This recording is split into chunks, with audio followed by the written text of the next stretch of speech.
Hey guys, this is Cartoon Recapped. Today we'll show you a 2024 family comedy cartoon called 10 Lives. Be aware of heavy spoilers. Sit back and enjoy the show. Beckett is a fat, pampered house cat living the easy life with Rose, a passionate young science student obsessed with saving bees. From the moment Rose found him as a stray kitten, Beckett believed he owned the world. Rose's lab is overflowing with hives and honey jars, and her only concern is reversing a mysterious die-off of bees that threatens the environment. With her ex-boyfriend Larry gone for years, Rose works long days on a new serum to heal the bees. Beckett, on the other hand, spends most of his time lounging in sunbeams or batting toys, blissfully unaware of the big picture, or even the world outside the living room. Everything changes when Larry, the ex-boyfriend, suddenly shows up to help with the bee problem. Beckett doesn't like sharing Rose's attention. He feels slighted that Larry, who had once dumped Rose, is back in her life. In classic jealous cat fashion, Beckett decides Larry must go. He hatches all sorts of sabotages, jumping on Larry's desk, covering his face with goo, even tipping Larry's lunch into the nearest trash can. None of his antics stop Larry. In fact, in Rose's lab and around the house, Beckett's pranks only make him look more like an ungrateful brat. Then comes the moment of truth. Beckett, utterly at odds with Larry, sneaks under Larry's van to trip him up. Tragically and ironically, Beckett's plan backfires. The beloved Tabby ends up getting run over by the van. In seconds, Beckett has lost his ninth and final life. He slips into darkness and finds himself in a surreal animal heaven, face to face with a stern but otherworldly cat guardian named Grace, the gatekeeper of animal souls. Grace tells Beckett that his 9 lives are gone, squandered on selfish, foolish stunts. Beckett begs for one more chance. Moved by a rare moment of empathy, the gatekeeper relents. Beckett can return to Earth, but with a catch. He will be given a whole new series of lives, in completely different bodies. Each new life will teach him something important.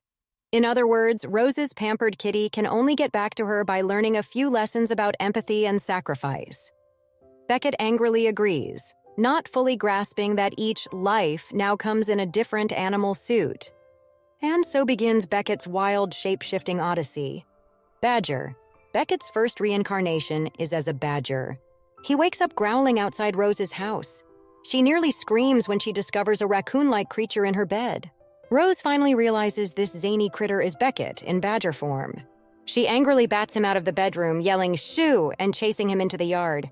Beckett still spots Larry unloading boxes nearby. Instinct kicks in. He hurls himself at Larry, baring teeth like a ferocious badger.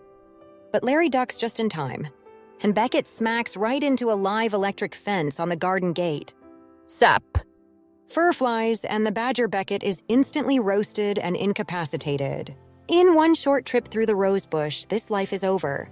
A tuft of fur left smoking on the fence. Rat Beckett crashes back to life as a tiny rat scurrying under a workbench. He's weak and confused, but the first thing he sees is Larry's sandwich on the lab table. Rats love sandwiches, and Beckett loves messing with Larry, so he leaps toward it. Instead, fate leaps toward Beckett in the form of a hungry hawk. A bird swoops down and plucks Beckett up in its claws. Cockroach. Beckett's third life kicks in with a creepy twist. He's now a big cockroach crawling along the kitchen floor. Suddenly, he feels something heavy stomp down. Rose just stepped right on him, shrieking in horror as boots slam down. She thinks it's a plain old pest. Beckett the roach yelps, internally anyway, and wriggles out from underfoot. Beat one for Rose. On his 9th tick of life, he scurries over to Larry's sneakers. And then disaster strikes. He burrows up Larry's pants leg like a tiny ninja. Larry jumps and dances wildly, scratching and yelping as Beckett Roach wriggles down into his shorts. Larry and Rose are doubled over with laughter at this point. Minutes later, Beckett pokes out of Larry's butt crack, well, almost, and scurries off. Tickle torture completed, he shakes his roach legs and finds he's used up that life, too. Parrot, pop! Beckett pops back in, this time with feathers and a beak. He's a grumpy green parrot perched on the back of Larry's chair.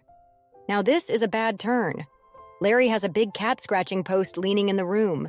One freak sneeze from Beckett startles him and the scratching post tips over. Right onto Beckett Parrot. Dog. Next up, Beckett is born into a tough dog's body, a big black American pit bull terrier named Happy. Beckett is big and strong. But then two gruff goons hired by Craven burst into the lab, ready to smash Rose's equipment. Happy Beckett jumps into hero mode. He lunges at the henchman and even bites one on the shoulder. In the chaos, their car careens out of control and plunges toward a cliff. Happy Beckett is tossed out of the speeding car, landing tail first off a rocky cliff into the ocean below. No luck for Dog Beckett, that life drowns out. Horse, the scene shifts. Beckett now wakes up as a big gray and white farm horse. Rose is astonished to find a horse munching hay in her lab. This is Beckett running wild, and suddenly Professor Craven is in the room. Craven's robo-bees are whirring, and he is dangerously close to sabotaging Rose's work. Horse Beckett gallops into action. He rears up on his hind legs, hooves Craven off his feet and onto the lab bench, then slams a wooden beam down on him. Craven crashes to the floor, stunned. In the commotion, the lab is wrecked, but Rose's vaccine vials, the crucial bee serum, remain intact. Finally, Rose realizes this horse is really her Beckett in another body. Rose is upset at the damage to her lab and shoves Beckett away. But inside her heart, she's hopeful this odd guardian cleared Craven's immediate threat. B. By now, Craven is furious. His final gambit is to attack Rose directly with those swarming robot bees. Amazingly, Beckett next finds himself inside a beehive. He's become one of the very bees Rose studies. As a bee, Beckett buzzes into Craven's demonstration, where the villain is exposing Rose's research to doubting investors.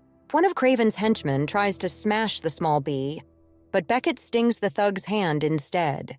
The man yells and falls over, ruining Craven's stage demo. Craven can't deny it. His own robots are going haywire. One guy even sprays pesticide into the hive. All of Craven's bee samples turn red and fail. The tables have turned. Beckett the bee, with Rose's bees at his side, has exposed Craven's evil plan. Cat, back to himself. After all that, Beckett finally returns briefly to his own cat form. Still powered with the new life magic, he dashes into the lab and goes claw to claw with the remaining thugs. With his evil plan in ruins, Craven shoves his robots into a wall. As the dust settles, Rose has her answers. Beckett has been protecting her the whole time, even if it took 9 new bodies to get the job done. Fish, final life. In the final minutes, Craven tries one last play. He unleashes a huge swarm of robotic bees and chases Rose onto a wooden jetty by the water. In the nick of time, Beckett's magic gives him one more life. Now he's a humble goldfish, flopping in a water tank on the lab counter. Just as the robot bees corner Rose on the pier, Happy Beckett dives into the tank, somehow. He finds Rose is struggling in the water. Bees have knocked her off balance, and she's slipping under. With no time left, Fish Beckett uses his last bit of air to push Rose back up to safety, literally supporting her head with his mouth and body until she can breathe again. Rose sobs on the dock as Beckett quietly passes away, his sacrifice complete. At that moment, Beckett's heroic journey ends. He gave everything to protect Rose, proving he finally understood the value of love and life. Beckett has fulfilled his mission. Time jumps forward. Rose has married Larry, who's stuck by her side, and they have a young daughter. Rose never knows this kitten is the same hero who once saved her. In the end, Beckett has come full circle. He started as a self-centered house cat and ended as a selfless hero. As a wise after the credits note points out, Beckett has learned the one true lesson. If you live in love with all your heart, one life is all you need. His journey proves it, because for Rose and the world of bees, Beckett's final life was more than enough. Thanks for watching. Hope you all enjoyed, and don't forget to subscribe to our channel.